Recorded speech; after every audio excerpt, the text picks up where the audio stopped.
Hello, good morning, FI Become students.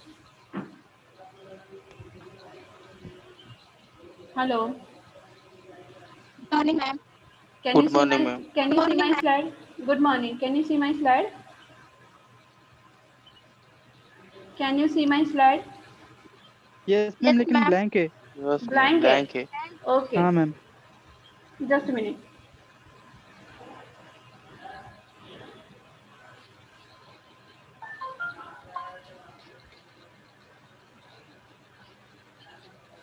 अभी दिख रही है? यस अभी मैम। दिख. Okay. Let's Yes, ma'am. let's start. Which was the last point in the last week?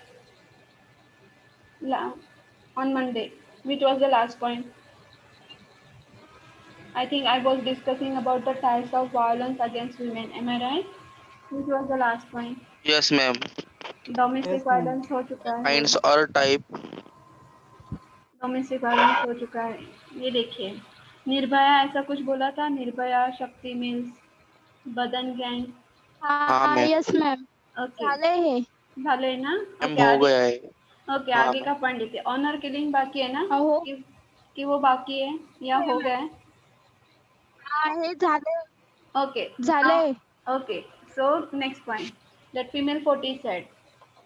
Okay, female foeticide is the practice of killing female foetus through the abortion. This is the major problem in India. Ultrasound and amniocentesis are widely misused for finding out unborn child. Some parents kill the unborn child if it happens to be the girl. This practice is common in Rajasthan, Haryana, and Madhya Pradesh. The United Nations says that an estimated 2,000 unborn girls are illegally aborted every day in India. So foetus means what. Foetus means उसको हम बोलते हैं गर्भ, जो माँ के गर्भ में होता है. फॉर एग्जांपल तीन तीन महीने का बच्चा या 2 महीने का बच्चा, तो उसको हम बोलते हैं फीटस. और 9 महीने का होता है तो उसको हम बोलते हैं फीटस. ओके. तो whenever the female foeticide, we are going to discuss about this point.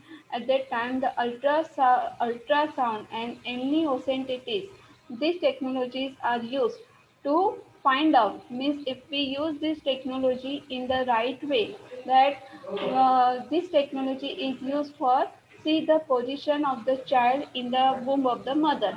But most probably these technologies are misused, and it is also going to be in the wrong direction. That whenever that these technologies are used or misused at that time to find out the unborn child, and if it is a girl, the parents kill the baby girl. Okay, so here we can see that this practice is common in Rajasthan, Madhya Pradesh, and Haryana. And United Nations also estimated that every day in India, unborn girl child, that 2,000 unborn girl child are killed in the womb of the mother. तो यहाँ पे क्या बताया गया है कि जब हम फीमेल फोर्टिसेक्स का बात करते हैं तो वो रिलेटेड है अबॉर्शन से. अबॉर्शन से रिलेटेड है कि ज़्यादातर मध्य प्रदेश, राजस्थान, हरियाणा इस राज्य में फीमेल फोर्टिसाइड हमको ज़्यादा देखने को मिलता है. अबॉर्शन ज़्यादा देखने को मिलता है क्योंकि वहाँ पे लड़कियों को ज़्यादा महत्व नहीं दिया जाता. जैसे अल्ट्रासाउंड, हम बोलते हैं कि सोनोग्राफी या अल्ट्रासाउंड, ये जो टेक्नोलॉजी है उसका सही तरीके से इस्तेमाल किया जाए तो ये इस्तेमाल करते टाइम कि एक्चुअली उसका सही तरीके से किस तरह से इस्तेमाल किया जाता है कि हाँ, बेबी का पोजीशन कैसा है, बेबी के ऑर्गन ठीक से हैं कि नहीं, इस तरह के उसका इस्तेमाल किया जाता है. तो लेकिन ये जो अल्ट्रासाउंड वगैरह है, तो लेकिन उसका मिस यूज ज़्यादा हमको दिखाई देता है कि कोई फॉर एग्जांपल लड़का है या लड़की, लड़का है तो रखते हैं और लड़की है तो अबॉर्शन करवा देते हैं. So this is the thing, that why the female foeticide is related to the abortion. और ये प्रॉब्लम, ये जो इंडिया में है ना, ये मेजर प्रॉब्लम हमको दिखाई देते हैं. Do understand? सिंपल है. Yes ma'am. ओके, आगे का पॉइंट Yes, देखते ma'am. हैं. Yes, ma'am. दूसरा है preventing female birth. It is also related to the female foeticide. The technique called prenatal genetic diagnosis has been developed. Unfortunately, this method being used to ensure the birth of boy. Another technique called IVF, उसका मतलब है in vitro fertility, which is meant to help childless couple to conceive, is being misused and women are being prevented from being conceived. Apart from this, the gender selection do at the home kits are also advertised openly. तो जैसे ultrasound and ओमनीसिटीज, ये जो technology है उसके साथ that new technology is also launched, or this sorry this new technology is also going to be used, that is called IVF. IVF का मतलब है in vitro fertility, means this technology is used to help childless couples to conceive the baby and which are being misused and the females are being prevented from being consumed. आपने ये सुना होगा test baby test tube और test tube babies, ये सुना है? Test tube babies ये बारे में सुना है? Yes, ma'am. ऐड हाँ, देखिए उसकी। ऐड देखिए, means this sometimes that it happens that gender selection also selection that home kids are also going to be given. Okay, so sometimes it happens है कि जो महिला है माँ नहीं बन सकती या माँ बन सकती है, लेकिन 2 या 3 महीने में जितना ज़्यादा अबॉर्शन हो जाता है तो उसकी वजह से वो अपना बच्चा खो देती है, तो उनके लिए ये IVF, ये जो नई टेक्नोलॉजी है वो इस्तेमाल की जाती है। समझ में आया? Do you understand? Yes, ma'am. Okay, then next point is custom of sati. ये पॉइंट मैंने आपको सती का बारे में कुछ बताया था। सती क्या है? हाँ मैम, बताया था। क्या है उसका मतलब, क्या है सती, किसको बोलते हैं हम लोग? वो पुराने जमाने में जब किसी औरत का पति मर जाता था तो उस पति की चिता के साथ उस औरत को भी जिंदा जलाया जिंदा जाता था। जलाया जाता है, उसको हम सती बोलते हैं। Okay, there are 3 well-known cases of satis. That first is Rup Kavar in 1987. Then second is Charan Shah in Satpura village on 11th November 1999, and 65-year-old Kuti Devi in Timoli village in Madhya Pradesh on 8 2002.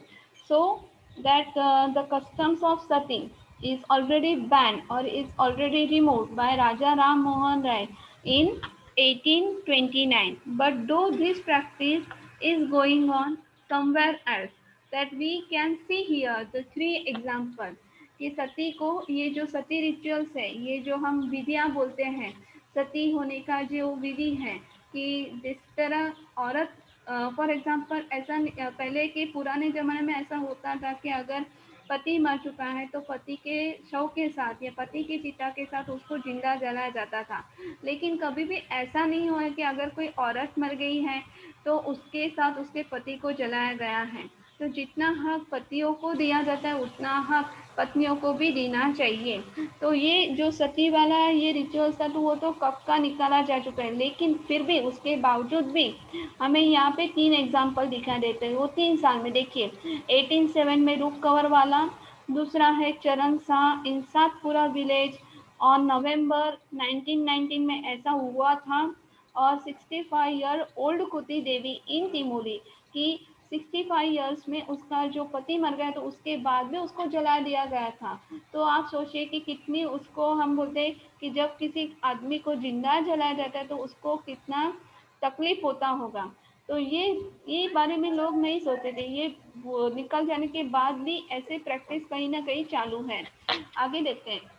The above cases have occurred even though Sati Abolition Act was passed early as 1829। जैसे मैंने अभी अब बताया कि 1829 में ही उसको निकाल दिया गया था, फिर भी हमको ये प्रैक्टिस दिखाई देती है। समझ में आ रहा है? समझ में आ रहा है? Ma'am. Yes, ma'am. Okay, Yes. आगे का पॉइंट देखते हैं। Then next point is atrocities by police. Ma'am. In some cases, police stations are worse than jails. We shall recount an incident reported by NDTV. On 9 January 2016, NDTV reported the allegation of torture on Kranti Chowk police station in Aurangabad. Okay, atrocities of policies means उसका मतलब क्या है? Sometimes sometimes the jails are better than the police station. Why? Because NDTV had reported one report on 2016 on 9 January. That is called here, that is written here. We will see the example. That in Kranti Chowk police station in Aurangabad, the case was in Kranti Chowk police station in Aurangabad. Now we will see the two women were determined from 4 January 2016 to the evening of 6 January 2016. ये कौन है? अपना audio mute कीजिए please. ये कौन है? After her release, one of the women said that she and her friend were forced to taken off their clothes and the police put the chili powder on their private parts. So this is the what we can say, that worst situation of the women, those who are in the police station. For some reason, if they are in the police station, so they are not safe in the police station. यहाँ पे ऐसा बताया गया, आपको शायद पता चल गया होगा कि पुलिस स्टेशन में 2016 में 4 जनवरी को दो औरतों को रखा गया था औरंगाबाद में, क्रांति चौक पुलिस स्टेशन में. तो उसके बाद क्या हो गया, जब उनको रिलीज किया गया तो रिलीज करने के बाद मीन्स उन्होंने बताया कि उनके कपड़े निकाले गए थे और जो उनका प्राइवेट स्पेस पार्ट्स है, that the police also put the chilli powder on their private parts. तो क्या हो सकता है कि नहीं महिला को अपने माँ के गर्भ में सेफ, नहीं लड़कियां अपने माँ के गर्भ में सेफ है, ना ही अपने घर में सेफ है, ना ही समाज में सेफ है, ना ही पुलिस स्टेशन में सेफ है. तो और तो जाए, तो फिर जाए कहाँ? फॉर एग्जाम्पल ऐसा कुछ सिचुएशन होने के बाद, do we respect the police as we are respecting? Can we trust them? Can we trust them? No, ma'am. No. Okay, so that is the thing कि ये जो हादसे बताए जाते हैं, ये जो घटनाएं बताई जाती है, तो वो हमें बताते हैं कि सही में औरतों का कहीं भी स्थान नहीं है. That women's right over their own bodies. The marriage may be failure, yet the husband may assert the enjoy the right over his wife's body. And the curious instance of this was the writ petition in Allahabad High Court. On the 4th May 2005, Rajiv Nandi, an airline executive, filed a petition claiming his right to the fatherhood. Okay, so women's right over their own bodies. At least you can understand in a much better way what they want to say. After the marriage, that every woman's or every what we can say, that every cases or something, whatever the woman say, that it is handled by, or it is handled by their husband. So after marriage, that woman is not for themselves, but woman is for their husband. So um, so whenever we are talking about, or whenever we see this particular thing, that most probably as a husband, they have a right to enjoy the body, that to enjoy the wife's body. Okay, and here the first example is given, and because of that, that Rajiv Nandi on 4th May 2005, who is airline executive, filled the petition claiming for his fatherhood. समझा? Claiming for his fatherhood. Do you understand No, or ma'am. not? Yeah or No, not? ma'am. No, ma'am. कि जैसे No, ma'am. शादी के बाद हमें पता होता है कि फॉर No, एग्जांपल ma'am. शादी के बाद कि हम बोलते हैं कि औरत के जितने भी फैसले होते हैं, उसके किसके हाथ में होते हैं? उसके पति के हाथ में होते हैं. उसका जो उसका जो जीवन जुड़ा है, उसके अपने पति के साथ जुड़ा हुआ है. तो इसके हिसाब से कि फिजिकल प्लेजर के लिए या सेक्सुअल प्लेजर के लिए जितना हस्बैंड डिमांड करता है, तो उसके कभी कभी ऐसा हो जाता है कि कितना हक जताते ये लोग. तो उसके हिसाब से ये जो राजीव नंदी 4th मई को 2005 को उन्होंने अपने पिता बनने के लिए उस औरत पे जिसके साथ उन्होंने शादी की थी उस पे हक जताया था that what he want to say, he wanted the court to prevent his wife from aborting her baby. तो उसने एक कोर्ट में कौन सा केस उसने दाखिल करवाया था कि उसकी वाइफ उसके बच्चे को गिरवाना चाहती थी और वो नहीं चाहता था कि उसकी वाइफ उसके बच्चे को गिरवाए. Sometimes the court decision to live to the denial of women's right to our own body कि उसका मीन्स कभी कभी जो कोर्ट के जो फैसले होते हैं वो भी कभी कभी इतना डिले हो जाता है कि सही में न्याय मिलेगा कि नहीं. तो अभी ये बताना चाहते कि फॉर एग्जांपल कोई औरत अपना बच्चा क्यों गिरवाना चाहेगी, खुशी से गिरवाना चाहेगी कोई भी औरत अपना बच्चा खुशी से गिरवाना चाहेगी, यस और नो? No ma'am. No, नहीं, ma'am. कुछ ना कुछ तो जरूर प्रॉब्लम होगा इसकी वजह से वो गिरवाना चाहेगी. फिर भी कि उसके ये कायदे का उसने सपोर्ट लेके राजीव गांधी ने उसकी हम बोलते हैं कि उसकी पत्नी पर ये केस डाला था.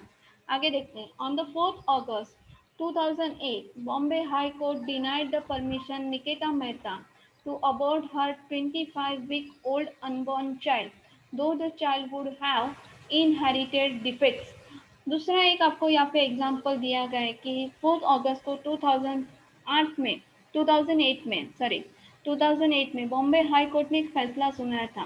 तो एक उस फैसले में एक केस था कि निकिता मेहता ये एक जो औरत है वो अपने 25 वीक अपने अनबॉर्न चाइल्ड को मीन्स शायद कितने महीने का होगा उसका तो हम नहीं बता सकते, उसको वो अबॉर्शन करवाना चाहती थी. क्यों? फिर भी कोर्ट ने उनको परमिशन नहीं दिया. क्यों? क्योंकि फॉर एग्जांपल वो अपना जब बच्चे का अबॉर्शन करवाना चाहती थी तो वो बच्चा डिफिक्ट वाला था कि शायद जैसे मैंने आपको अभी अगला पॉइंट दिखाया या अगला पॉइंट बताया कि जैसे सोनोग्राफी की जाती है तो बच्चे की पोजीशन माँ के गर्भ में कैसी है इसके हिसाब से सोनोग्राफी करवाई जाती है. M I right? मैंने अभी ये पॉइंट बोला था. Yes ma'am. Okay.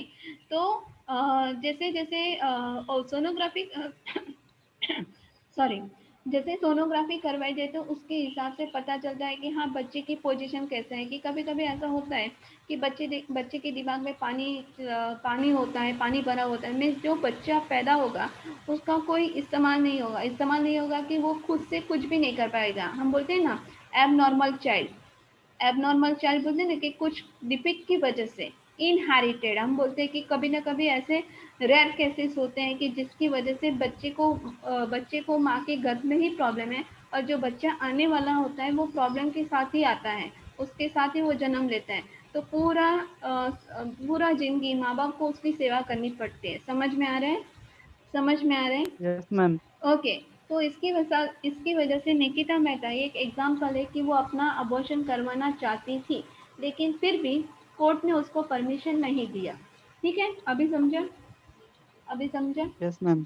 Okay. Yes, ma'am. Euthanizing is the most often merely nuisance.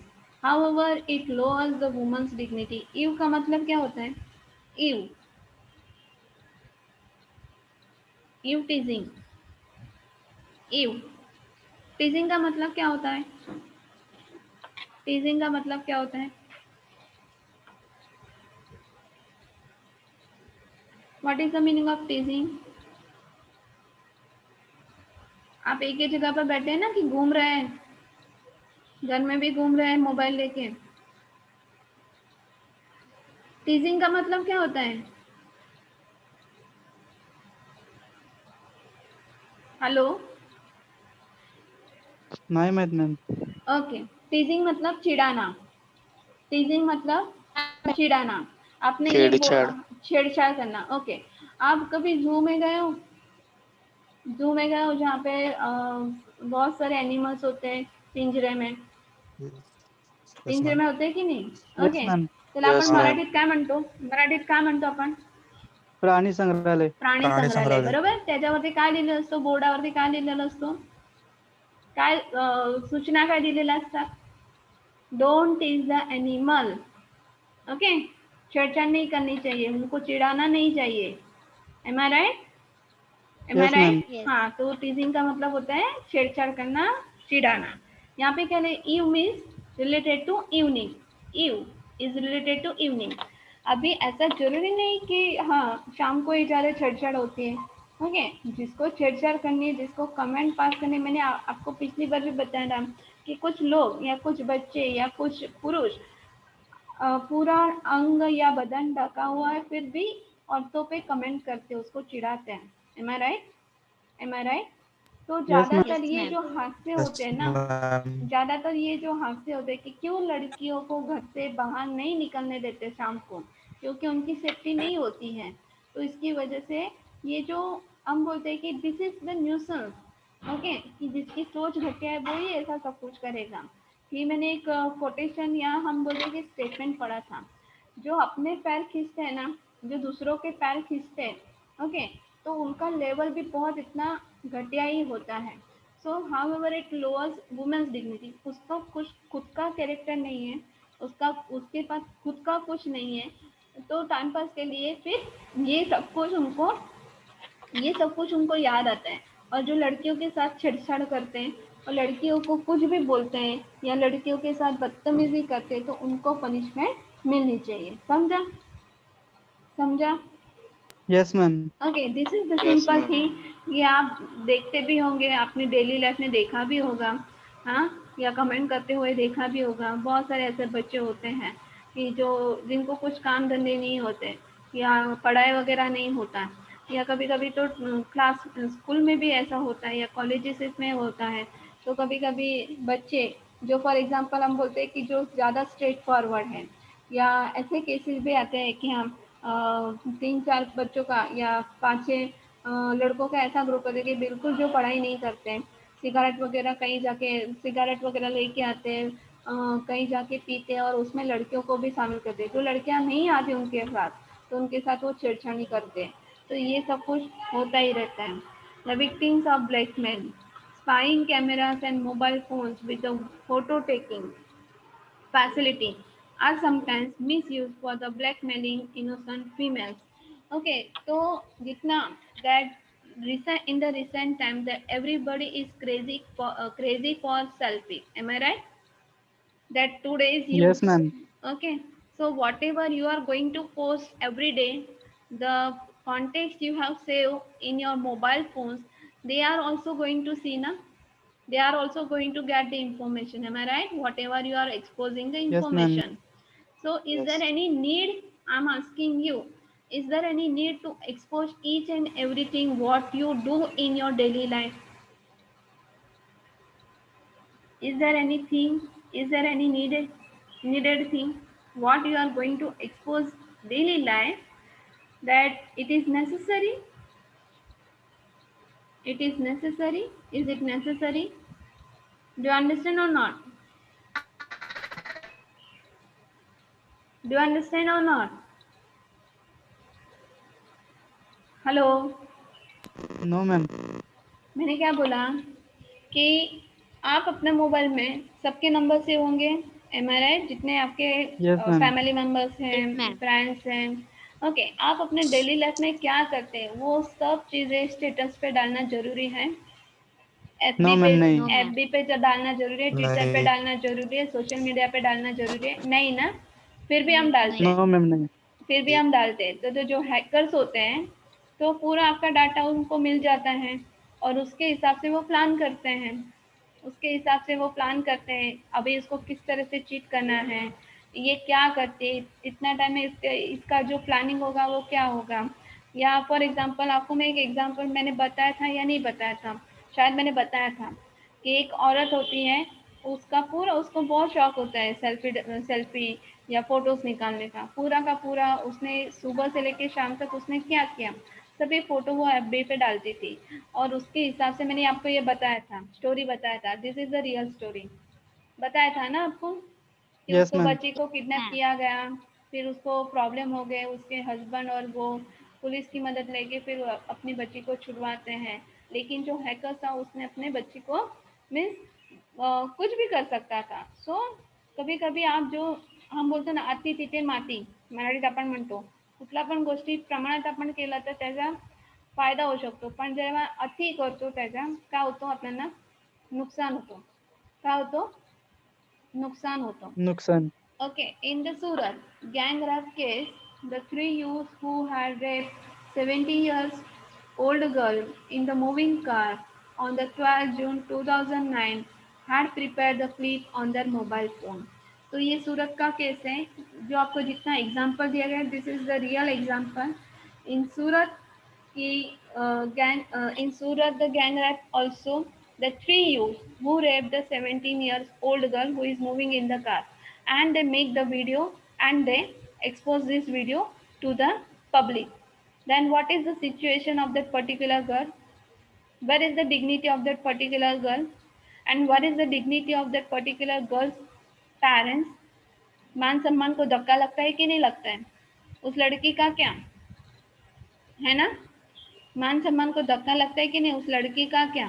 समझ में आ रहा है मैं क्या बता रही हूँ? उस पर रेप किया, Yes, उसका ma'am. वीडियो क्लिप बनाया और उसको एक्सपोज किया. ओके, उसका एक्सपोज किया. तो कितनी घटिया सोच है ये. सब सोच आती कहाँ से? ये सोच आती कहाँ से? ऐसा करने का हिम्मत इतना खुलता कहाँ से, कि जो गाड़ी चला रहा था या गाड़ी कोई चला रहा था उसको भी नहीं दिखाई दिया. तो ये ऐसा करना गलत बात है और उनको पनिशमेंट मिलना चाहिए.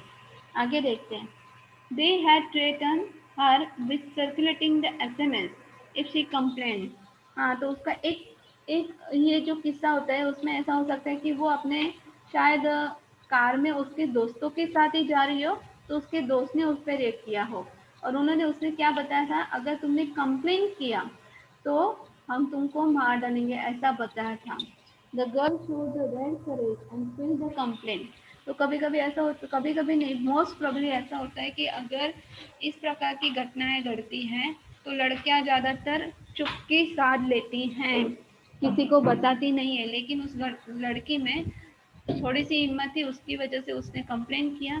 And finally on the 19 February 2010 district court sentenced the three youths to the life imprisonment. उसके बाद क्या हुआ कि 19 फरवरी को 2010 को उसका कोर्ट ने फैसला सुनाया कि वो तीनों जो यूथ थे या जो तीन यंगस्टर्स थे उनको पूरे हम बोलते कि जीवन की हम बोलते कि पूरा जीवन उनका जेल में बीतेगा, इस प्रकार का उसको पनिशमेंट दिया गया था. They have to pass their life in the jail. Okay, do understand? Yes, ma'am. Okay. Yes, The ma'am. world famous case on sexploitation is that of 29 years old man Karen Gary Kazaryan. On 30 January 2030, FBI announced his arrest for hacking into the data of over 350 female victims and blackmailing them. The Kazaryan is facing 105 years in the jail. यहाँ पे दूसरा example दिया गया है कि sex exploitation के बारे में जो पूरा डाटा हम बोलते हैं कि इंटरनेट का डाटा हैक करके लड़कियों को सेक्स एक्सप्लोइटेशन के लिए हम बोलते हैं स्टिमुलेट करता है या उसको सेक्स एक्सप्लोइटेशन करता है. तो ऐसा 29 साल का लड़का जिसको हम जिसका नाम दिया गया कि कैरन गैरी कजरियान, उसको 2013 में 30 जनवरी को उसको पनिशमेंट मिला था, क्योंकि बहुत सारी लड़कियों का या बहुत सारी महिलाओं का उसने डाटा क्या किया था, हैक किया था और सेक्स एक्सप्लॉयटेशन के लिए उसको परेशान करता था. तो फिर कोर्ट ने ये फैसला सुनाया कि उसको 100 साल से ज़्यादा भी उसको 100 साल तक वो जेल में रहेगा, 100 साल से भी ज़्यादा वो जेल में रहेगा, ऐसा कोर्ट ने फैसला सुनाया था. समझ में आया? Yes, समझ ma'am. में? ओके. ज़्यादातर जब हम टीवी देखते हैं, अगर किसी आरोपी को, या जैसे आपने देखा होगा निर्भया का देखा था आपने केस, अभी फेब में Yes, मिला ma'am. उनको, तो वो चारों को पनिशमेंट जल्दी मिल रहे, आज मिल रहे, कल मिल रहे, आज मिल रहे, कल मिल रहे, ऐसा डिले होता था, ऐसा डिले होकर देखा था आपने? Yes, ma'am. ओके. Yes, तो ma'am. जस्टिस जिस टाइम उस लड़की को जस्टिस मिलना चाहिए उससे पहले ही वो मर चुकी थी. M I right? उसके पहले ही यस वो मैम। मर चुकी थी। तो जब सही में कि जो डिसीजन लेना होता है, फर्म डिसीजन, वो कोर्ट का फैसला हो या कुछ भी हो, तो वहाँ पे उसको देना ही चाहिए। दूसरा एक केस भी ऐसा था, दूसरा एक केस था अभी जो मार्च अप्रैल में हमको देखने को मिला, शायद आपको याद होगा, शायद याद है। Yes ma'am, Priyanka Reddy. हाँ, क्या बताया था उसमें, क्या हुआ था, क्या हुआ था? गैंगरेप होके उसको जिंदा जला दिया था उन नालायक लोगों ने। ओके, उसको जिंदा जला दिया था। वो डॉक्टर थी, एम आई राइट? डॉक्टर थी ना पेशे से? Yes ma'am. Yes. ओके, उसका ऑक्यूपेशन क्या था? डॉक्टर थी वो। ओके, तो ये बातें होती है और उसके बाद तुरंत डिसीजन दिया गया, तुरंत डिसीजन दिया गया। Am I right? The decision, ये यस मैम। डिसीजन, हाँ। तो जो डॉक्टर थी उसको जला दिया गया, कहीं उसका गाड़ी रिपेयर करने के ऐसा कुछ ट्रैप किया गया उसको, उसका गाड़ी रिपेयर करना है, उसका गाड़ी खराब हो गया था, उसको रिपेयर करने की वजह से कुछ लोग वहाँ पे है, उसने गैंग रेप किया उस पर और उसको जिंदा जला दिया। फिर उसके बाद जो पुलिस का रिएक्शन था, उस चारों आरोपी को क्या किया? मार डाला ना पुलिस ने, मार डाला यस कि मैम। नहीं? तो इन लोगों को इस तरह से ही करना चाहिए, इन लोगों को ऐसी ही पनिशमेंट मिलनी चाहिए। ओके, तो जो डीले होता है ना, कभी कोर्ट का फैसला सुनेंगे फिर उसके बाद उसको पनिशमेंट देंगे, ऐसा नहीं होना चाहिए, ऐसा नहीं होना चाहिए। जस्टिस जिसको चाहिए वहीं पे उसको मिलना चाहिए। दूसरा, मैं आपको बताना चाहती हूँ कि जब भी हम टीवी देखते हैं तो जो आरोपी के चेहरे होते हैं हमको देखने को मिलते हैं। नो जो मैम। क्यों, उस पे क्या होता है, क्या होता है? उनके पूरे चेहरे ढके हुए होते हैं ना काले कपड़े से, यस मैम। उनके पूरे चेहरे ढके हुए थे ना काले कपड़े से। तो एक्चुअली उनके चेहरे दिखाने चाहिए लोगों को, तो लोगों को पता चले कि ये आदमी था। कि फॉर एग्जांपल नहीं, वो हम बोलते हैं जो चोरी करते हैं, डाका डालते हैं, बैंक में लूटपाट करते हैं, हाँ, तो उनके चेहरे बताने चाहिए कि जिसकी वजह से लोगों में अवेयरनेस आए कि हाँ ये इंसान था, उनका चेहरा पता चलना चाहिए। समझा? समझा? Yes ma'am. ओके, आगे का पॉइंट देखते हैं। टैकलिंग, न्यू क्वेश्चन है, tackling women's problem including violence against women. There are several suitable steps as follow. अभी ये जो वुमेन्स के प्रॉब्लम्स है, वायलेंस अगेंस्ट वुमेन, तो उसको किस तरह से हैंडल किया जाए, उसकी वजह से उनको किस तरह से हैंडल करना है, तो ये आगे के पॉइंट देखते हैं। The constitutional safe guard, the Indian constitution, just minute, the Indian Constitution has laid down that there shall equality among all the citizens, and it prohibits the discrimination on the basis of sex. That among other things, other articles 14, 15, 16, 39A and 39(6) guarantee the equality among the sex. So the constitutional safeguard means our Indian constitution has made several articles or has made several provisions, which are the 14, 15, 16, 39A and 39(6), 39C, that all citizens are equal. But in the reality, can we see the equality between male and female? Can we see the reality between male and female? ये article बनाए जाते हैं, तो हमें ये article सही में ऐसे रियल लाइफ में दिखाई देते हैं क्या? समझ में आया कि नहीं समझ में आया? नहीं दिखाई देते मैम। नहीं दिखाई देते, डिस्क्रिमिनेशन दिखाई देता है, लड़की लड़के में भेदभाव दिखाई देता है, हाँ। फिर लड़की को पढ़ाया नहीं जाता है, लड़की को बाहर नहीं भेजा जाता है। जितने कायदे लड़की के लिए बनाए जाते तो उतने कायदे लड़कों के लिए भी होना चाहिए। Okay, that constitution recognises that the women need special attention. तो उसकी वजह से जैसा ये जितना ज़्यादा डिस्क्रिमिनेशन उनके साथ होता है, तो उसकी वजह से उनको स्पेशल अटेंशन दिया जाता है। The need for protecting women was felt even the during British Raj. तो जब British, whenever the British people were ruling over the India at that time, the women were needed the special attention, and in the recent time that women are also needed the special attention.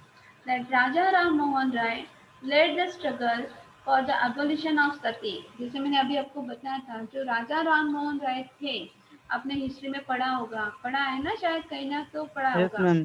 तो उन्होंने क्या किया Yes, था, ma'am.